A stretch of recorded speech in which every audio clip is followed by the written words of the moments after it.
சரி, கார்மேக வண்ணன் திருமால், எனவே அவனுடைய அந்த நிறத்தினுடைய சாயையை பெற்று இந்த பார்க்கடலும் கருங்கடல் ஆனது என்று கம்பன் மிக அருமையாக சொல்லுகின்றான். அதை போலவே அந்த அவையடக்க பாடலிலே காசியில் கொற்றத்து ராமன் கதை அரோ என்ற அடிகளை பார்க்கின்ற பொழுதே, அந்த காசியில் கொற்றம் என்றால் குற்றம் மற்ற ராமனுடைய கதையை நான் பாட வந்தேன் என்பார் கம்பன். ஆனால் கம்பன் அந்த வரிகளை சொன்னாலும் கூட நாம் ஆழ்ந்து படிக்கின்ற காரணத்தினால், ஆய்வு செய்து படிக்கின்ற காரணத்தினால் நமக்கு வாலி வதைபடலம் நினைவுக்கு வருகிறது. அங்கே வாலியின் சுக்கிரீவனும் கடுமையாக போர் புரிகின்றார்கள். அந்த போர் புரிகின்ற பொழுதே கடுமையான போர் நடக்கின்றது. யாருக்குமே வெற்றி தோல்வி என்றே தெரியவில்லை. கடைசியாக அங்கே சுக்ரீவன் வருகின்றார்.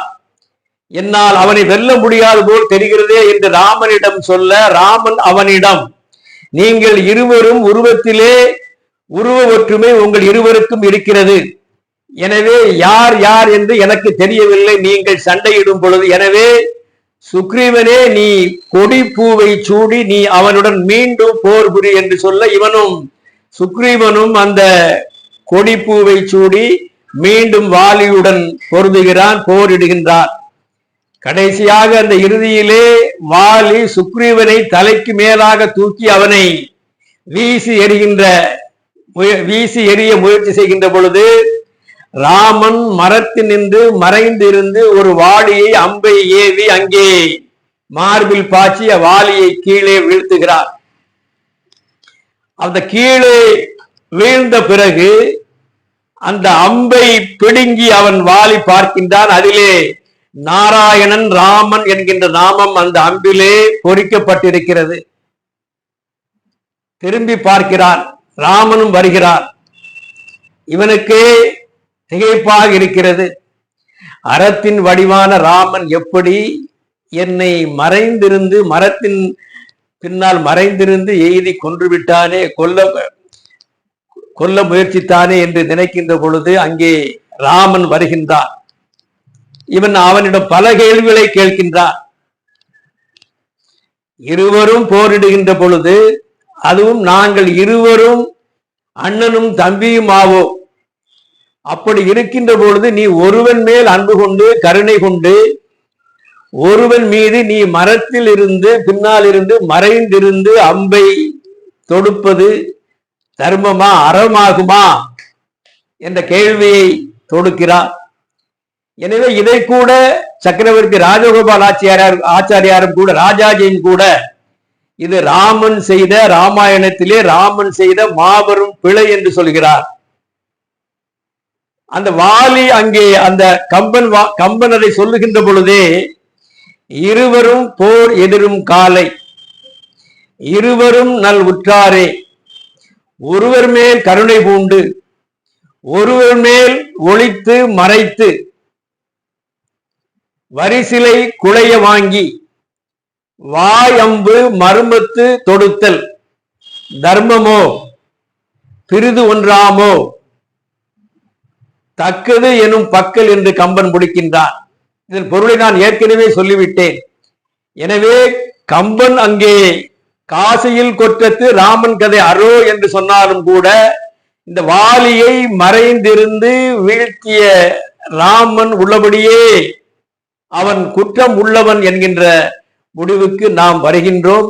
அதிலே வாலி கூட கடைசியிலே சொல்லுவார், ராமன் எத்தனையோ சமாதானங்கள் சொன்னாலும் கூட கடைசியிலே அவன் ஒரு வழியாக அதை நான் தவறு செய்து விட்டேன், என்னை மன்னித்து விடு, ஆனால் இதுபோல சுக்ரீவன் ஏதாவது தவறு செய்தால் என்னை போல அவனையும் கொன்று விடாதே என்று சொல்லி அவனிடம் சுக்ரீவனையும் நீ நன்றாக பார்த்துக்கொள் என்று சொல்லி, அதை போலவே தன்னுடைய மகன் அங்கதனையும் ராமனிடம் கையளித்து நீ இவனையும் காப்பாயாக என்று சொல்கிறான்.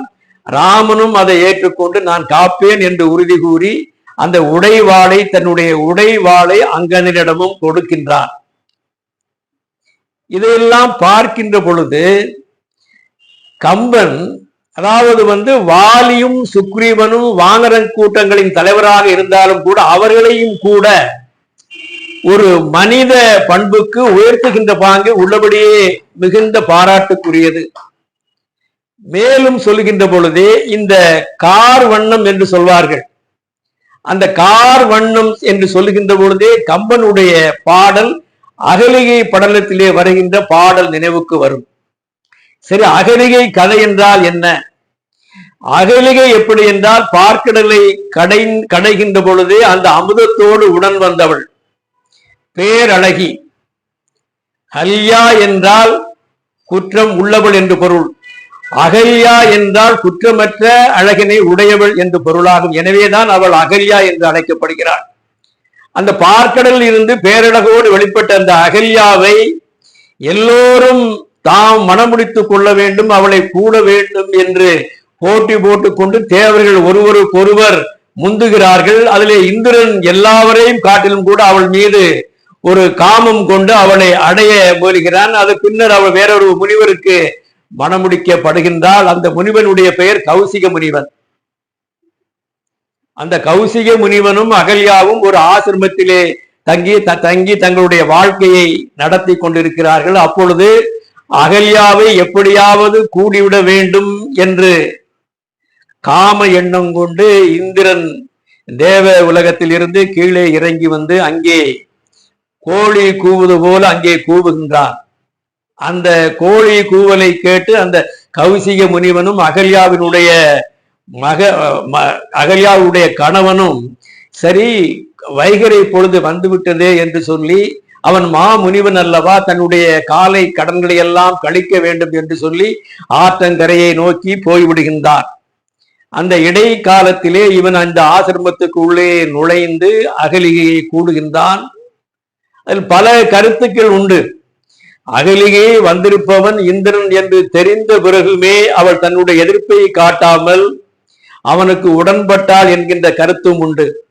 அதன் பிறகு ஆற்றங்கரைக்கு காலை கடனை முடிக்க சென்ற அந்த கௌசிக முனிவன் அவன் உள்ளத்துக்குள் ஒரு ஐயம் எழ அவன் திரும்ப வருகின்றான். அவன் திரும்ப ஆசிரமத்துக்குள்ளே வருகின்ற பொழுது அங்கே இந்திரன் அகலிகை கூட கூடிவிட்டு வெளியே வருகின்ற காட்சியை பார்த்தவுடன் இவனுக்கு அப்படியே அறச்சீற்றம் வருகிறது. அவன் அங்கே இந்திரனை அங்கே அறச்சீற்றத்தோடு சபிக்கிறார். நீ எதை நாடி வந்தாயோ அது எல்லாம் உன்னுடைய உடலெல்லாம் ஆக கடவுது என்கின்ற ஒரு சாபத்தை தருகிறார். அதை போலவே அகலிகையையும் நீ அவனுக்கு உடன்பட்டாய், எனவே நீ கல்லாக சமைவா என்று அவளுக்கும் சாபம் கொடுக்கிறாள். அவள் அகலிகை அந்த மிதிலை அரண்மனைக்கு சற்று வெளியே கல்லாக சமைந்து கிடக்கிறாள்.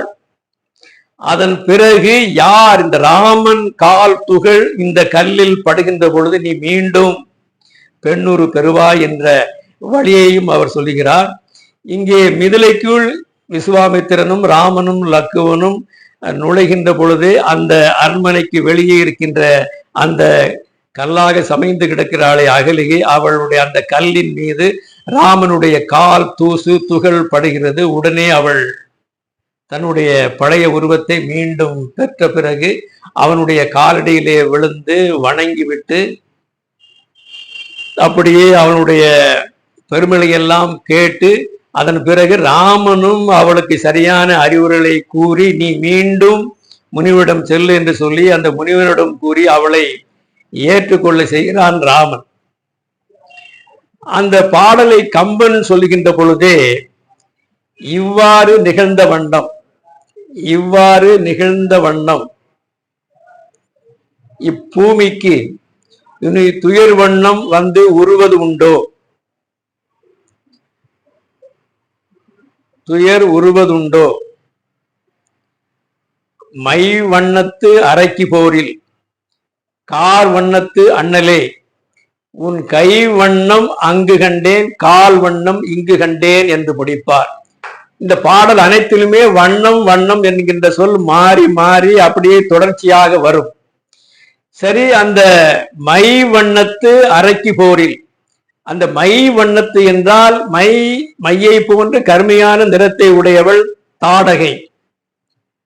அந்த தாடகையும் அதை போலவே அந்த முனிவர்களுடைய சடங்குகளை எல்லாம் அங்கே அவள் கல்லையும் இரத்தத்தையும் கொண்டு எரிந்து அவர்களுடைய யாகங்கள் நடைபெறாமல் தடுத்து நிறுத்தி விடுகின்றாள். மீண்டும் மீண்டும் அவர்களுக்கு தொல்லை கொடுத்து விடுகிறாள். எனவே இந்த தாடகையை எப்படியாவது கொன்று அழிக்க வேண்டும் என்று தயரனிடம் விசுவாமுத்திரன் முனிவன் சொல்ல